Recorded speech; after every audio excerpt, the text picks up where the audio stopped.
right, well, garage is still the garage. Let's see what kind of updates I can share with you.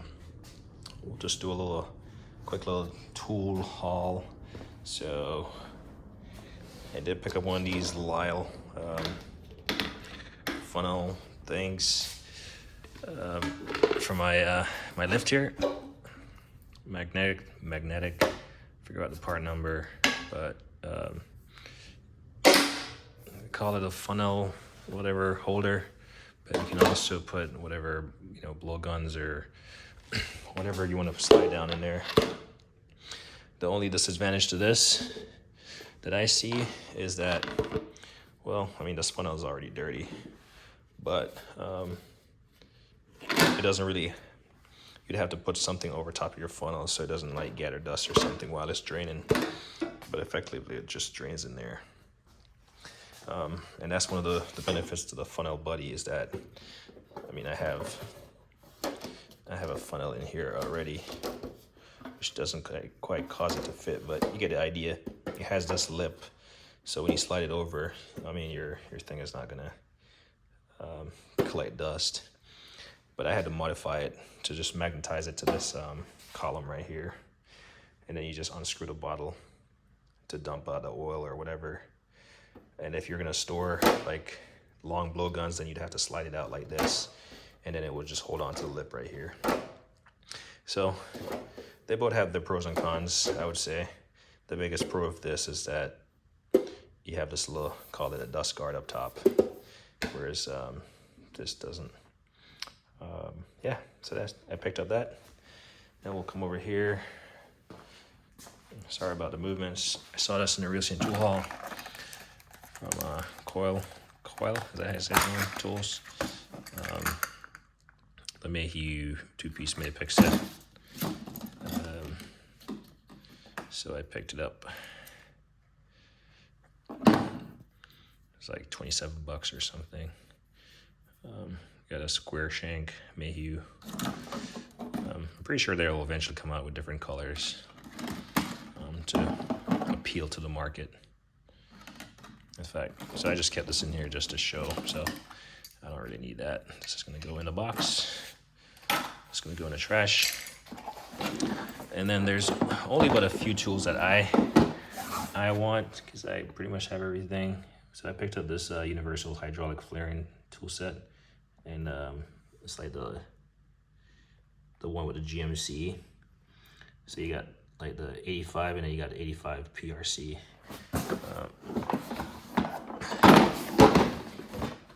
Like I said, this is one of those tools where I certainly don't have a need for it yet, but there's only a few tools that I still desire to have, and this was one of them. Clearly everything is like kind of scattered, so but yeah, this set here is pretty nice. And then like this says GM 3/8. I shopped around, found the best price, realized that the price on this is never gonna go down unless I find something used, which I did see one used, but it was missing a couple, so I elected not to purchase that one. Make sure I got everything. This guy, these guys, yeah, this guy, yeah, and then this guy is just hanging out, and we'll just put these back.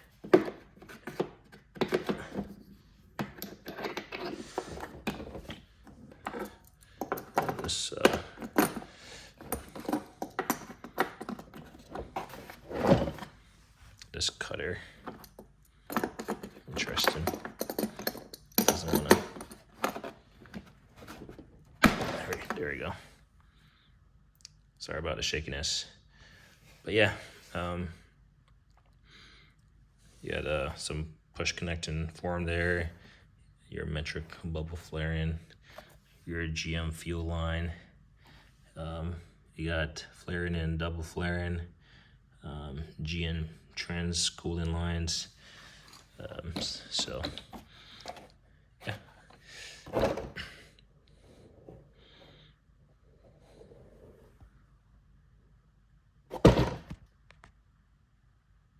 And it just reminds you to grease the stuff. So yeah, just in the Master Cool is a pretty good brand. It's funny because you never see this rebranded. Master Cool is typically not rebranded. There's quite a few tools out there that aren't rebranded, but it's sold by everyone else. And then I don't have the boxers, but I recently went to Home Depot 2 days ago or something, and I saw this when I was just walking through the aisle on their like Christmas shelves or whatever. It's a Milwaukee air tip, and what this does, I didn't know what it did initially, until I really looked at the packaging, which I've already thrown away. But if you search Milwaukee air tip, you're gonna find this. It comes in this like really nice canvas. They really make use of it for the storage purpose. But it comes with all these different fittings and stuff, like air hoses with connections on there. And then it comes with this masterpiece. And as you can see, it has like a indicator, so you push it on, twist the lock, and then this, the end of your vacuum, just slides into there. Like my, you can see my vacuum up there. Let's see if I can make my way over here. Maybe grab it. I actually haven't tried it out myself. We can do this real quick.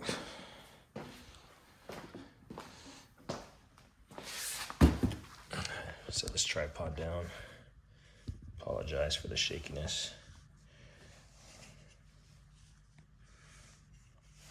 So yeah, this air tip, and then the end of my vacuum hose here, I can literally stick it in there, and then take one of these guys. Find it has arrows on it, as you can see. Slide the arrows to the arrows, and then twist towards me.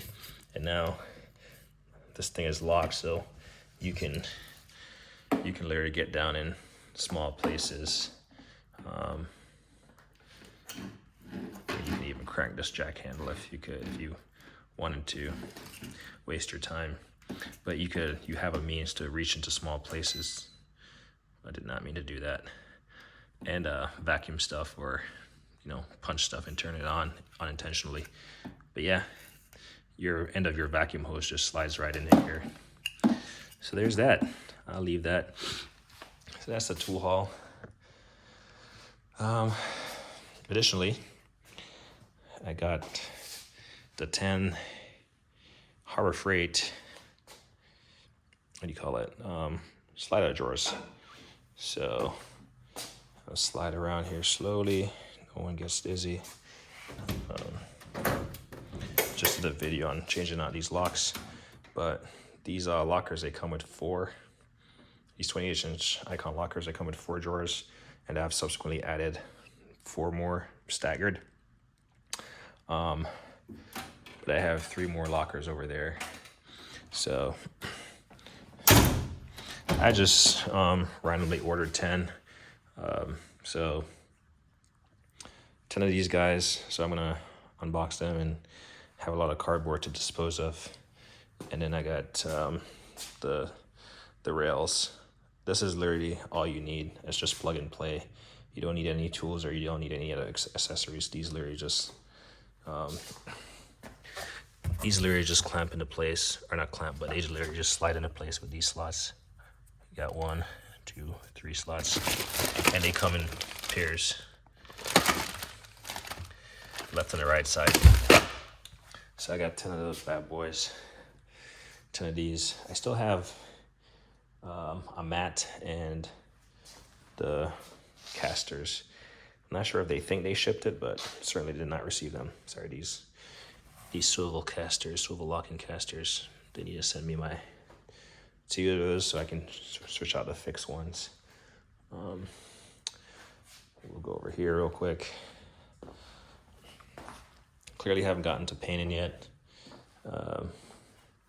So while we have this,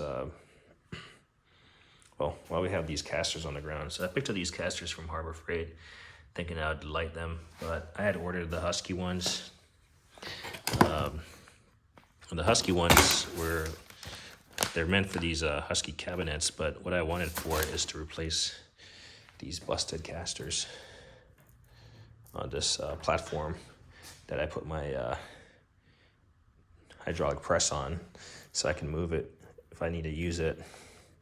But these were no good. These were like, I had 8 of them. I mean, you can see where I removed them from, 4 on the outside and 4 in the center, and I think they just got locked up and then got busted.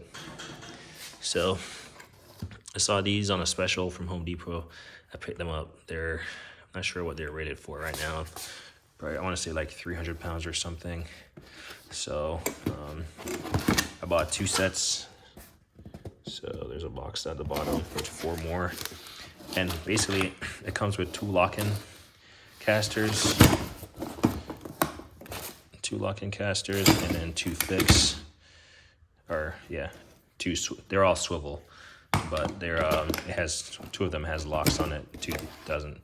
So I'm gonna put 4 of the ones that are just swiveling in the center, and then the 4 with the swivel and the locks on the perimeter, just so I can access the locks. That should get me going, and it should be sturdy. Haven't done it yet because, well, the bolt pattern is slightly bigger, and I need to get some new bolts to make it work, and hopefully get the appropriate size, so I don't need to cut them off or anything. I just need to screw them in and let them be. So that's when I go to Home Depot to return this Chamberlain, because I bought a second Chamberlain, and I'll show you why. But I bought a second Chamberlain just to test out and see if I had a bad component to that. So boxed it back up because I realized I don't. This is the original one I picked up from Lowe's. Installed it. As you can see, everything was just prep work. Install it. Garage door would go up, but would not come back down. And after troubleshooting, standing up there, sticking my hand in places where, you know, doesn't really belong, such as through here, but that's after watching that, you know, my finger would not make contact with anything. I realized that whenever this drum rolls, whenever it's up top, let's see, probably should open the garage door. Let's see if I can find the clicker real quick. Hopefully my son is not awake. So basically what happens is that whenever this garage door goes up, it's fine. It opens just fine. But when it comes down, this tensioner is supposed to make contact with this line, and it's supposed to keep tension, or it's supposed to not necessarily keep tension, but this is spring loaded, so it's supposed to have tension on it. Well, this thing, when it's coming down, it tends to jump, and it jumps to a point where it creates a slack, and then it goes back tension. But that momentary slack trips this little pin right in here. You can see it trips it, and this, just based on that slack, because this is spring loaded, so it's gonna snap in place. It's like spring loaded to like lay flat. Right now I have a piece of cardboard stuck in there. So it's spring loaded to lay flat in case there's like a slack in here. And when it does that little jump, it makes contact and it stops it from going down. And it happens literally right as it's starting to make a 90 right here. So, see if I can open the garage door here, and you can watch the line. Try to get on this ladder here. You can watch the line and see where it kind of does this crazy Hayaka thing. See.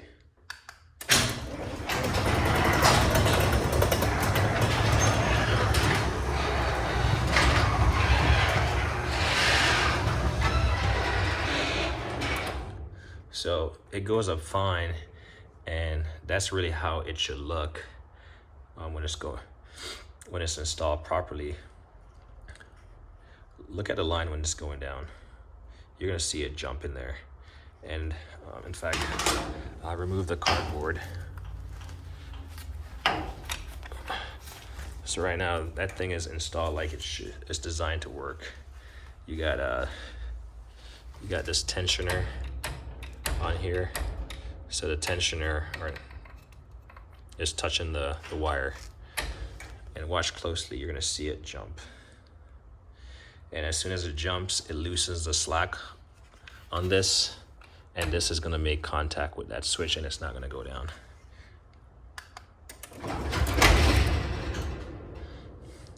So it creates that momentary jump. That doesn't cause it to go down.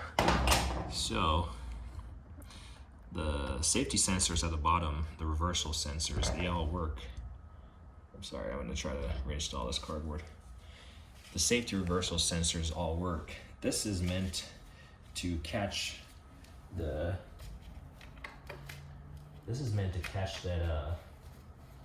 a broken wire. Like if this wire was to break in the process of it going, because this does not do anything on the way up. It only functions on the way down to determine if there's like any slack in this thing. Because clearly on the way up, if it's broken, it's not gonna lift the door. At least it's gonna lift it crooked if the next side is operational. But if this side is broken when the door is being opened, it's just not gonna do anything.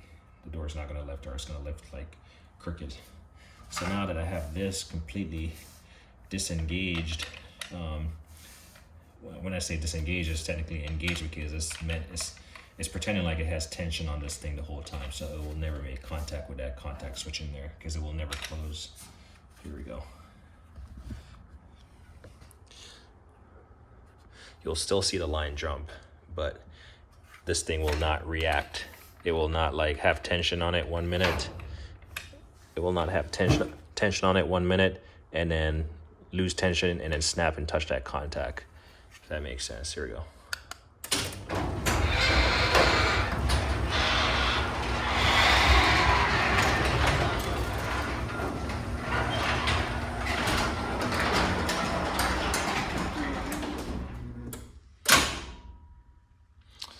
And that's that safety lock that you hear snapping in place. So somehow my garage door, whenever it's coming down, this line here, it gets like loose real quick. And that's causing this thing, once it's pressed up against the line, to snap back against this little metal sensor right here. And then as soon as it picks up the tension again, it jumps back. But once it makes contact, it stops because it's assuming that this broke. So after much troubleshooting, moving this up and down, I actually took this piece off because it's held with a little snap ring. You can actually remove the snap ring and take this little bolt out. I took that off, took this assemble off, and just had the base installed, and it worked. And I was like, well, I don't want to lose it, so I'm just gonna put this piece of cardboard in there. It's pretty tacky for now, but it gets my garage door working, and I don't think this cable is gonna break. But those reverse sensors, the green light you see over there, that stuff actually tests out, and everything else is operational with this battery thing. Yeah, so I gotta clean up this stuff. I'll probably end up doing another video, so if someone is searching this, they can find it more directly. Or I'll just tag it in here, and they'll have to just watch the little tool video at the end. But yeah, plan is to find my stapler and get these cords all like stapled up. And then I gotta get 2 more remote opener and a wall opener. And then I'll program all the remotes and should be good to go. And then I'll just have to figure out find a more permanent solution so it doesn't fall out and then cause the door to malfunction when I'm out of town. But yeah, that's pretty much what's going on around here. Still need to get the wall started, but I've just been tinkering with everything else, particularly with this garage door. It's been really annoying. And then you got kids and it's Christmas, so you got to put up Christmas lights. So I got those that I got to work on over this weekend. So yeah, that thing is still hanging, has not lost pressure. Sometimes I think I'm gonna bump my head, but shouldn't bump my head in there. But it hasn't really bled down or anything. But yeah, that's what's been going on around here.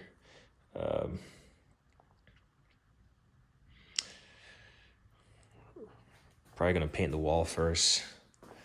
Probably gonna paint the wall and then I'll tap these cords, or maybe I should tap them against the wall and then paint. Decisions.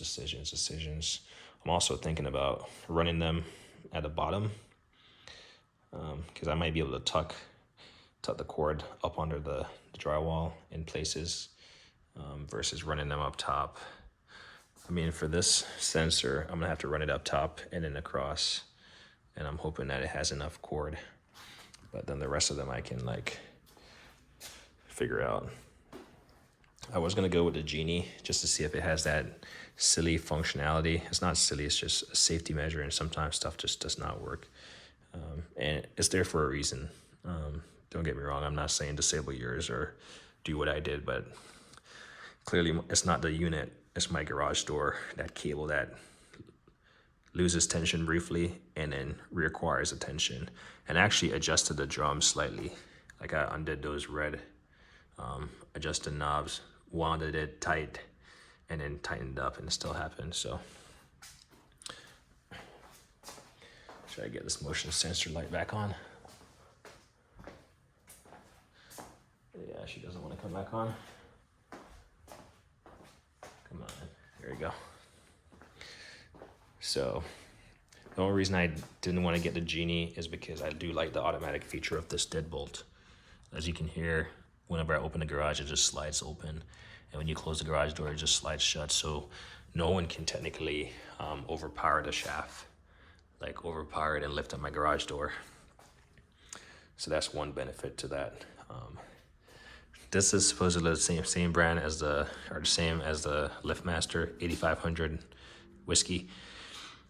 So there's the LiftMaster, I guess, is top tier. Chamberlain is in the middle, and then Genie is below that. But you can download the MyQ app and do all that stuff. I haven't messed around with all that stuff yet, so TBD on that. But yeah, I'm glad I got at least partially functioning door. Well, it's fully functioning, minus this thing. I wish it would just work. And then this, it came on this side, but it has a little snap ring. You can see right there. You can just remove that snap ring and switch it around. And this is the same snap ring that holds this one in place. Anyway, that's the video I got. See if I missed anything. Not really. As me always say, like, kind of hate anything.